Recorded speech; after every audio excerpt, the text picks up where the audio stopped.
সুন্দর সুষ্ঠু পরিবেশে সম্পন্ন হলো বরাক উপত্যকা বিশিষ্ট সাংবাদিক সম্মাননা।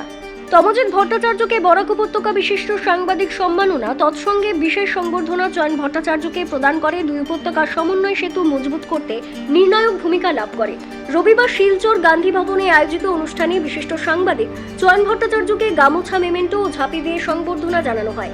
দিনভর কার্যসূচির শুভারম্ভ করেন কাছাড় জেলা তথ্য ও জনসংযোগ আধিকারিক তথা অতিরিক্ত উপায়ুক্ত বনহিকা চেতিয়া। বিশিষ্ট অতিথি হিসেবে উপস্থিত থাকেন অসম বিশ্ববিদ্যালয়ের গণমাধ্যম বিভাগের মুখ্য অধ্যাপক ডক্টর চারবাক, বিশিষ্ট সাহিত্যিক কবি সাংবাদিক মহুয়া চৌধুরী, বিশিষ্ট সম্মানপ্রাপক তমজিৎ ভট্টাচার্য সহ অসম রাজ্যিক সাংবাদিক সংস্থা এবং বরাক ভ্যালি মিডিয়া ফোরামের কর্মকর্তাদের উপস্থিতিতে সকাল 11:30টায় প্রদীপ প্রজ্বলনের মাধ্যমে সূচনা হয় এদিনের কর্মসূচি। পরে একে একে বিশিষ্ট বক্তারা সাংবাদিকদের নিরাপত্তা সুরক্ষা বর্তমান প্রেক্ষাপট নিয়ে আলোকপাত করেন। তৎসঙ্গে বরাক ভ্যালি মিডিয়া ফোরামের পক্ষ থেকে প্রস্তাব রাখা হয় বেশ কটি বিষয়।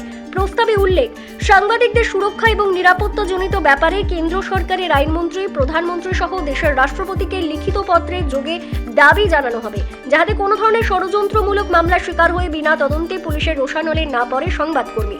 কোনো সাংবাদিককে গ্রেপ্তার বা আটক করতে হলে পুঙ্খানুপুঙ্খ তদন্ত এবং নোটিশের মাধ্যমে সংশ্লিষ্ট হাউসকে জানিয়ে গ্রেপ্তার করতে হবে। এছাড়া রাজ্যের প্রতিটি প্রেস ক্লাবের উন্নয়নে কেন্দ্র সরকারের বিশেষ তহবিল থেকে অতিথিশালা সহ স্থায়ী কার্যালয়ের ব্যবস্থা করে দিতে বিশেষ পদক্ষেপ নেওয়ার জন্য কেন্দ্র সরকারের দৃষ্টি আকর্ষণ। তাছাড়া ভাড়াগৃহে বসবাসরত সাংবাদিকদের স্থায়ী বাসস্থান ব্যবস্থা এবং জীবন বীমার ব্যবস্থা করে দেওয়ার পাশাপাশি বর্তমান যুগে ডিজিটাল এবং সোশ্যাল মিডিয়া নেটওয়ার্কে বৈধতার মাপকাঠিতে অন্তর্ভুক্ত করার জন্য কেন্দ্রীয় সরকারের তরফে নির্দিষ্ট কোনো আইনের মাধ্যমে পঞ্জীয়নের ব্যবস্থা করার প্রস্তাব তুলে ধরা হয় রাজ্যিক কমিটির হাতে। তবে উপরোক্ত 4টি বিশেষ দাবি এবং প্রস্তাব অসম রাজ্যিক সাংবাদিক সংস্থা যথোপযুক্ত বিবেচনা করে অতি শীঘ্রই পদক্ষেপ নেবেন বলে আশাবাদী বরাক ভ্যালি মিডিয়া ফোরাম। এদিন সম্মানপ্রাপক তমজিৎ ভট্টাচার্য সাংবাদিকদের বিভিন্ন সমস্যার স্থায়ী সমাধান নিয়ে নির্দিষ্ট কিছু দাবি তুলে ধরেন। উপস্থিত সবাই এদিনের আয়োজনে সাধুবাদ জানান। সংবর্ধনা শেষে সমবেত সঙ্গীত পরিবেশন করে অনুষ্ঠানের সমাপনী হয়। এদিন আয়োজন সুন্দর ও সফল করতে তৎপর ভূমিকা পালন করেন নবগঠিত শিলচর মেহেরপুরের মনুষ্যত্ব এনজিও এবং তপস্যা একাডেমি। এদের নেতৃত্বে কল্যাণী দেব এবং নন্দিতাদের সাংস্কৃতিক অনুষ্ঠানে অংশ নেয়।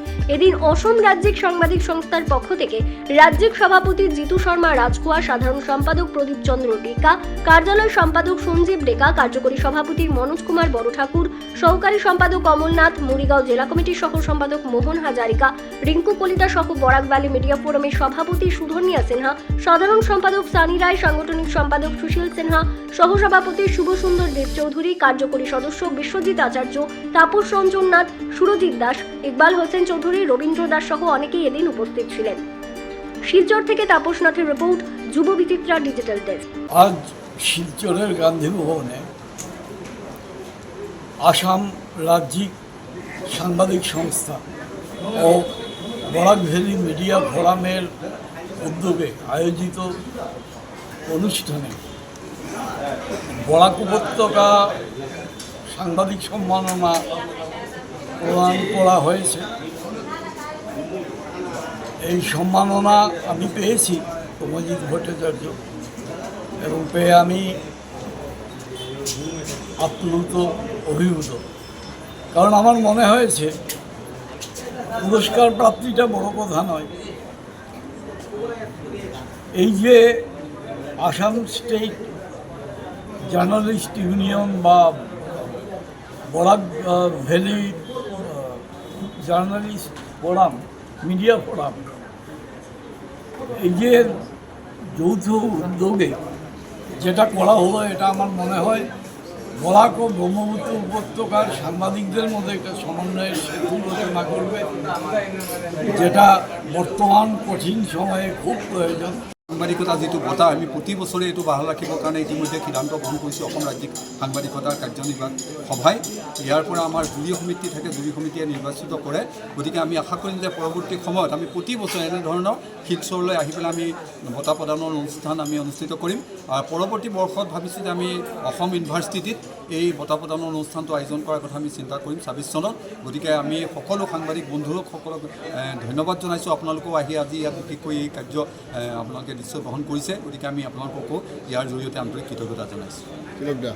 যে গণতন্ত্রের চতুর্থ স্তম্ভ সেটা সবাই এখনো অনুভব করেছে, কিন্তু বাস্তবে বুঝেনি বা কেন এদেরকে আক্রমণ করা হয় বা আক্রমণের কোনো নিয়ন্ত্রণ বা কোনো প্রতিরোধ আছে কি না সেই ব্যাপারে কেউ প্রটেস্ট করতেও দেখা যায়নি।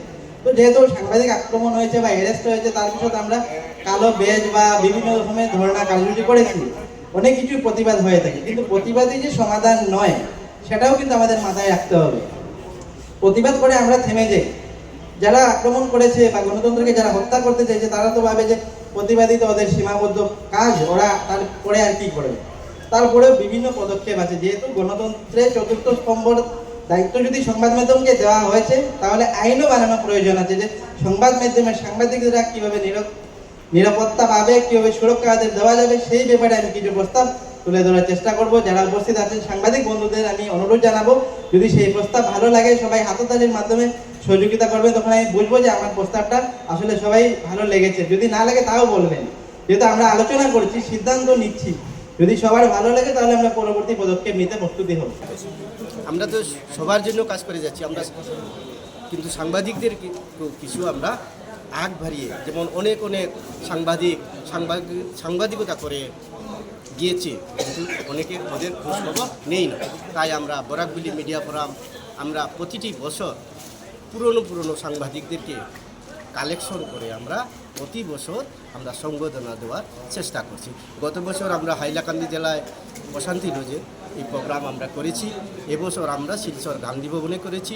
আগামীতে আমি সভাপতিকে অনুরোধ করব এবং সম্পাদককে আসাম স্টেট জার্নালিস্ট ইউনিয়নের কর্মকর্তাবৃন্দকে আমি অনুরোধ করব আগামীতে যাতে করিমগঞ্জ জেলায় করা হোক, সেটা আমি অনুরোধ করছি আজকের এই অনুষ্ঠানে। এই বলে আমি আমার বক্তব্য শেষ করছি।